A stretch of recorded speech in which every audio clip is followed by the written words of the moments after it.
107,7 FM Radio Jalas Veva Jayamahi. Selamat siang Jajamers dimanapun berada dan beraktivitas. Senang sekali saya Arjun Samudra dapat menjumpai Anda di siang hari ini, edisi hari ketiga di bulan Februari 2025, tepatnya di edisi hari Senin. Dan Jajamers, salah satu program yang kami siarkan langsung dari studio kami di Gedung B4 Lantai 1 Dinas Penerangan TNI Angkatan Laut adalah program Sailor News yang tentunya akan menghadirkan narasumber untuk kita wawancara di siang hari ini. Dan terkait juga dengan hal tersebut, kita akan berbincang-bincang dengan salah satu narasumber saya, yang pastinya mungkin dari beberapa ataupun juga prajurit TNI Angkatan Laut sudah kenal dengan narasumber saya di sini. Namun sebelumnya nanti kita akan berkenalan lagi. Tapi sebelumnya Jajamers, kita akan berbicara tentang salah satu peran dari satuan yang ada di TNI Angkatan Laut, yakni Ijenal. Dan topik kita di siang hari ini adalah tentang menjadikan Ijenal sebagai mitra strategis satuan kerja guna menjamin pelaksanaan tugas dan fungsi satuan kerja berjalan dengan berdaya guna dan berhasil guna, serta tercapainya tertib hukum, tertib tindak, dan tertib administrasi sesuai dengan ketentuan yang berlaku. Banyak ya, panjang. Nah, oleh karena itu kita akan menyapa ada narasumber kita di sini. Tentunya ada Kolonel Laut Kesehatan Dr. Acep Maksum, SEMM, CHRMP, CFRA, yang sehari-hari menjabat sebagai Inspektur Utama Bidang Personil Ijenal. Selamat pagi menjelang siang, Kolonel Acep Maksum. Selamat pagi, Bang Herjun. Sudah lama kita nggak on air lagi ya. Iya. Kalau dulu kita pernah on air ya. Pada waktu itu masih di atas. Masih di atas, masih tidak sehebat ini. Alhamdulillah, itu pun juga progres yang positif. Berkat dukungan dari Bapak semuanya. Nah, Bapak, sebelum kita masuk ke topik bahasan kita, tentunya sebagai Ijenal sebagai mitra strategis satuan kerja guna menjamin pelaksanaan tugas dan fungsi satuan kerja ya. Iya. Kita akan berkenalan dulu, mungkin akan ada beberapa juga penonton kita ataupun juga pendengar kita yang belum kenal dengan Bapak. Silakan. Ya, selamat pagi. Saya menyapa seluruh Jajamers yang pada kesempatan saat ini sedang on ya. Memperkenalkan diri, saya Kolonel Kesehatan Dr. Acep Maksum, SEMM, CHRMP. Jabatan sehari-hari adalah Inspektur Utama Bidang Personil Ijenal. Kalau tadi Bang Herjun mengatakan bahwa panjang, memang itulah tugas dan fungsi Ijenal. Seperti itu, memang cukup strategis dan cukup berat dalam pelaksanaannya, namun tetap yakin dan percaya bahwa satuan kerja bisa melaksanakan tugasnya secara baik, optimal, sesuai dengan ketentuan yang berlaku. Itu harapan dan tekad Ijenal. Baik, memang kalau kita lihat ini adalah sebagai mitra strategis satuan kerja guna menjamin pelaksanaan tugas dan fungsi satuan kerja berjalan dengan berdaya guna, berhasil guna, tertib hukum, tindak hukum, tindak dan tertib administrasi sesuai ketentuan yang berlaku. Itu yang diwajibkan oleh negara. Betul.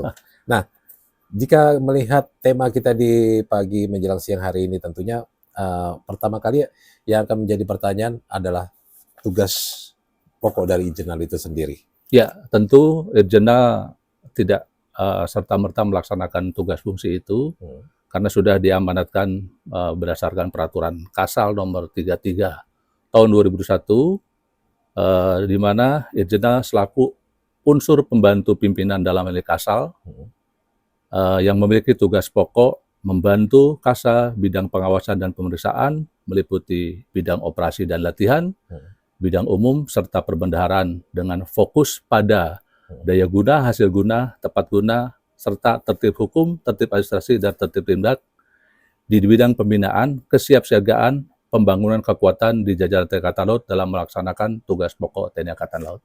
Itu sesuai orgas yang diberikan oleh Bapak Kasal kepada Ijenal. Baik. Sementara untuk fungsinya sendiri apa?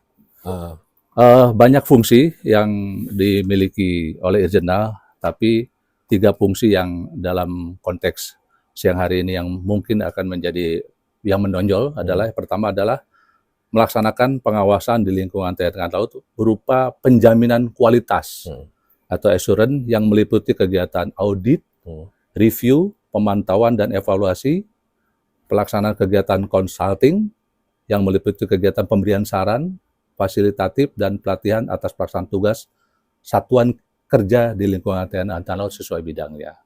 Yang kedua, mengimplementasikan sistem SPIP, yaitu sistem pengendalian intern pemerintah. Dan yang ketiga, menyelenggarakan upaya-upaya untuk meningkatkan kapabilitas APIP itu sendiri, yaitu kapabilitas internal itu sendiri. Itu tiga fungsi yang mungkin menjadi topik yang kalau memang saya pilih dari berbagai macam fungsi yang dimiliki internal. Jadi tugas dan fungsi tersebut ya. Untuk di tahun 2025 ini sudah mulai melaksanakan kegiatan atau belum Bapak? Apa mungkin sudah mulai menyusun untuk di beberapa tempat? Setiap tahun kita menyusun PKPT namanya, Program Kerja Pemeriksaan Tahunan, dan di Januari ini sudah berjalan pemeriksaan di Kewasgiatan Seskwal, dan kemudian tahap berikutnya juga akan dilaksanakan audit sesuai dengan program kerja pemeriksaan tahunan. Sejak Januari, mulai tanggal 6 Januari kita sudah melaksanakan program audit di lingkungan TNI Angkatan Laut. Baik. Ya, berarti selama 1 tahun itu hampir seluruhnya mungkin dari Sabang sampai Merauke ya? 1 tahun itu penuh dari Januari sampai sekitar medio November, dan seluruh satuan kerja di lingkungan TNI Angkatan Laut tentunya Sabang sampai Merauke. Baik. Nah tadi Bapak menjelaskan tentang APIP ya. Nah kapabilitas Ijena ini sebagai APIP saat ini sudah pada level atau tingkat apa? Dan mungkin bisa dijelaskan sedikit yang dimaksud dengan APIP itu sendiri. Silakan Bapak. Oke, terima kasih. Alhamdulillah, kapabilitas APIP Ijena sekarang sudah level 3. Pada level ini tuntutannya adalah tingkat tertinggi kapabilitas APIP itu kan 4. Tetapi 4 itu sudah mampu menjamin bahwa satuan kerja itu terlaksana dengan optimal. Kapabilitas APIP level 3 ini adalah tingkat tertinggi kapabilitas APIP yang menunjukkan bahwa APIP mampu melakukan penilaian efisiensi, efektivitas, dan ekonomis terhadap satu kegiatan yang dilakukan oleh satuan kerja. APIP mampu memberikan konsultasi pada tata kelola manajemen risiko dan pengendalian intern. Itu level yang sudah kami dapat, dan insya Allah selalu berusaha kita untuk meningkatkan level berikutnya, yaitu pada level 4, di mana pada level 4 ini harus mampu menjamin dan menjadikan mitra strategis guna memberikan jaminan atas tata kelola manajemen risiko dan pengendalian intern. Sama dengan level 3, tetapi kapasitasnya atau titik kritisnya lebih mampu menjamin dari level 3. Baik. Yang untuk menentukan masing-masing levelnya itu sendiri dari badan mana atau mungkin juga dari mana? Tentunya kita dinilai oleh badan yang menjadi pengampu dalam pelaksanaan APIP, yaitu BPKP, Pak. BPKP yang akan melakukan penilaian terhadap seluruh APIP yang ada di kementerian lembaga, termasuk di dalam TNI Angkatan Laut. Baik. Nah, langkah-langkah apa saja yang sudah dilakukan dalam rangka meningkatkan kualitas itu sendiri yang tadinya nanti akan mencapai level 4? Ya, banyak hal yang kita upayakan. Yang pertama adalah dari pendekatan regulasi, Bang Herjun, bahwa TNI Angkatan Laut sudah menetapkan personil yang bertugas di jajaran Inspektorat TNI Angkatan Laut masuk di dalam profesi kualifikasi auditor dengan telah terbitnya Perkasal nomor 4 tahun 2022. Artinya auditor merupakan salah satu profesi yang dipersyaratkan bagi personel APIP TNI Angkatan Laut. Itu dari pendekatan regulasi. Kemudian dari pendekatan teknis, khususnya dalam penyiapan SDM auditor yang berkualifikasi, Irjenal juga setelah melaksanakan, pertama adalah membuat database personel TNI Angkatan Laut yang sudah memiliki kualifikasi auditor. Kemudian yang kedua adalah melaksanakan pendidikan penjenjangan pembentukan auditor yang dilaksanakan oleh Pusdiklatwas BPKP, yaitu pada level auditor ahli, baik itu auditor ahli pertama, auditor ahli muda, auditor ahli madya, dan auditor ahli utama, yang sekarang sudah dilaksanakan oleh Irjenal, tahap auditor ahli pertama dan tahap auditor muda. Kemudian juga secara paralel juga melaksanakan pendidikan atau kursus-kursus auditor yang sifatnya substantif, seperti auditor pengadaan barang jasa, auditor investigator, Hmm. dan salah satunya yang sering kita lihat atau kita dengar auditor forensik. Hmm. Itu adalah auditor penjenjangan paralel dengan auditor yang tadi level pertama muda dan madya. Seperti Baik. itu, Pak. Baik. Nah, kan seperti kita tahu bahwa ujung tombaknya e-Jurnal ini adalah para auditor-auditor Yes, tersebut betul, ya. betul. Untuk menciptakan ataupun juga untuk tadi sampai Bapak bilang ada melaksanakan pendidikan berjenjangan. Ya. Nah, ini prosesnya bagaimana dan kira-kira keberadaan dari para auditor di e-Jurnal itu sendiri apakah sudah mencukupi atau belum? Dan kemudian bagaimana seumpamanya ada rekan-rekan dari prajurit TNI Angkatan Laut yang ingin mendaftar ataupun ingin saya menjadi seorang auditor. Oke, terima kasih. Ini saya sekaligus promosi saja nih ya, karena validasi organisasi ini akan membutuhkan APIP yang juga akan menyesuaikan dengan validasi organisasi.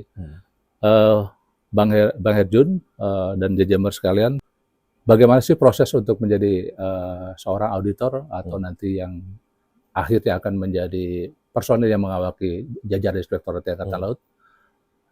Kita dimulai dengan adanya program pendidikan yang kami laksanakan di setiap tahun. Itu alhamdulillah 2 kelas yang kita buka. Dimulai dari telegram pemberitahuan akan dibuka pendidikan pembentukan auditor. Itu sementara ini memang ditujukan untuk Pamen, karena struktur jabatan auditor di lingkungan TNI Angkatan Laut itu mulai mayor. Bang Riko, memang ada auditor terampil yaitu PAMA ke bawah, namun di kita belum ada struktur yang mewajibkan setingkat PAMA apabila di lingkungan inspektorat harus memiliki kualifikasi auditor terampil. Nah, untuk auditor pertama, ahli muda itu personil yang masuk atau menduduki jabatan di inspektorat idealnya adalah sudah melaksanakan atau memiliki kualifikasi pendidikan auditor ahli pertama BPKP. Namun demikian, karena kita di lingkungan TNI bisa saja kebijakan pemimpin personil masuk ke jajaran inspektorat belum memiliki kualifikasi itu. Begitu masuk di lingkungan inspektorat, wajib hukumnya melaksanakan atau mengikutkan, bahkan diikutkan dalam pendidikan pembentukan auditor. Jadi apabila ada personil Angkatan Laut, mohon dilihat wording telegram pelaksanaan pendidikan. Apabila sudah ada keluar, mengusulkan diri dan akan terseleksi untuk mendapat panggilan kesempatan melaksanakan pendidikan auditor. Tapi bagi mereka yang sudah ada di lingkungan inspektorat, wajib dan pasti diikutkan perkesempatan pertama untuk pelaksanaan auditor. Karena tentunya ini menjadi satu dasar ya agar dapat bekerja secara profesional dan optimal. Nah, kalau seumpamanya dari jenjang-jenjang tersebut tadi Bapak menyebutkan ada auditor forensik ya. Seperti kayak forensik di mungkin tentang bedah dan segala macamnya. Oh, tidak. Jadi ini apakah memang mempunyai auditor pemula, kemudian terus jenjang-jenjangnya sampai dengan bisa dibolehkan untuk mengikuti auditor forensik itu. Oke. Memang kita begitu mendengar forensik itu analogi kita terhadap bedah dan segala macam. Bisa dikatakan demikian, tapi tentu kaitannya dengan pelaksanaan audit. Bang Herjun, saya jelaskan bahwa audit forensik itu sesuai persyaratan minimal sudah bagi personil yang sudah memiliki pendidikan penjenjangan auditor muda. Jadi tadi auditor pertama, ahli pertama, auditor muda. Nah, ketika seorang auditor sudah memiliki kompetensi atau kualifikasi auditor muda, baru memenuhi syarat untuk melaksanakan pendidikan atau khusus audit forensik. Audit forensik yang dimaksud adalah memang seperti pecahan-pecahan tubuh yang berserakan, diidentifikasi, diteliti, sehingga dibentuk, disusun menjadi satu kesatuan tubuh utuh, sehingga bisa diidentifikasi itu tubuh siapa. Analoginya juga sama, forensik itu data-data yang seolah-olah tidak saling berhubungan, dikumpulkan, diteliti, dianalisa, sehingga menjadi satu kesatuan data yang nantinya akan dapat disimpulkan menjadi satu hasil kesimpulan dari pelaksanaan audit itu sendiri, itu yang pertama. Yang kalau kita analogikan, tadi Bang Herju kan mengatakan seperti bedah dan segala macam. Namun demikian, levelnya auditor forensik itu hasil auditnya harus mampu dipertanggungjawabkan di muka persidangan. Apabila memang data dan fakta hasil auditnya sudah mengarah kepada terjadinya fraud, pelanggaran, apakah itu pelanggaran administratif, terutama yang berkaitan dengan pelanggaran kerugian negara atau pelanggaran hukum yang terjadi pada saat kita melaksanakan audit. Itu Pak. Baik. Pak Herjo. Kalau kita lihat lagi kan selain juga fungsi dari auditor ini, kalau kita lihat kan sekarang kan TNI Angkatan Laut juga tengah terus menggalakkan program reformasi birokrasi. Ya. Ijena menjadi salah satu juga leading sektor pada kegiatan ini. Nah ini bagaimana ceritanya? Kalau bisa dijelaskan sedikit saja. Betul, Bang Herjun. Jadi Irjenal itu salah satu sebagai pelaksana reformasi birokrasi, khususnya penguatan bidang pengawasan.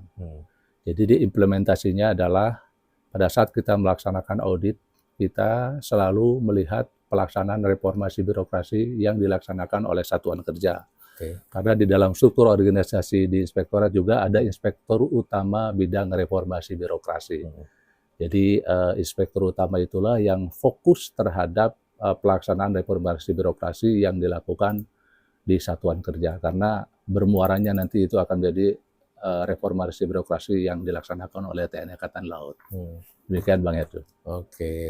Jadi kegiatannya banyak juga ya. Banyak sekali. Tapi yang menarik juga di sini kalau kita lihat kan tadi Bapak bilang masih membutuhkan auditor-auditor lain. Jadi prajurit TNI Angkatan Laut yang ingin bergabung mungkin di Ijenal tentunya masih terbuka kesempatan. Betul. Karena di sana kalau kita lihat ada multi-corps ya Pak ya, bukan hanya suplai, pelaut, Bapak sendiri kalau saya lihat ini adalah orang kesehatan. Betul. Ya. Pastinya ada pelajaran tentu yang mungkin nanti akan diberikan pada saat melaksanakan kursus tersebut ya. Betul. Nah, seberapa jauh kalau dilihat daripada kemampuan, maksudnya untuk melihat ke depan, kira-kira dibutuhkan berapa banyak lagi untuk tenaga-tenaga itu? Yang mungkin yang bisa selalu mendukung kegiatan atau fungsi dari tugas Ijenal itu sendiri. Betul. Jadi kita pahami bahwa Inspektorat Jenderal itu kita pahami bukan Ijenal saja, tetapi juga ada Irkotama, kemudian nanti juga validasi organisasi yang kita tahu sudah muncul keputusannya, itu juga validasi organisasi menentukan APIP SPIP di setiap kegiatannya. Tentunya validasi organisasi TNI Angkatan Laut juga menurut hemat saya akan diikuti oleh validasi organisasi Inspektorat di jajaran TNI Angkatan Laut. Tentunya pengisian organisasi itu adalah sumber daya manusia. Dalam hal ini sumber daya manusia yang berkualifikasi auditor. Jadi betul apa yang disampaikan oleh Bang Herjun, kita masih banyak membutuhkan personil profesi auditor. Bukan hanya untuk menduduki jabatan struktural di Inspektorat saja. Idealnya kalau personil itu sudah memiliki profesi auditor, apabila dia bekerja di satuan kerja, harapannya adalah intuisi atau naluri dia sebagai auditor, di mana auditor itu selalu memperhatikan kriteria yang berlaku. Harapannya begitu mereka bekerja di satuan kerja juga aspek-aspek yang menjadi titik kritis audit itu pasti sudah dia akan benahi sebelum menjadi temuan atau gap yang seharusnya dilakukan antara kriteria dengan pelaksanaannya.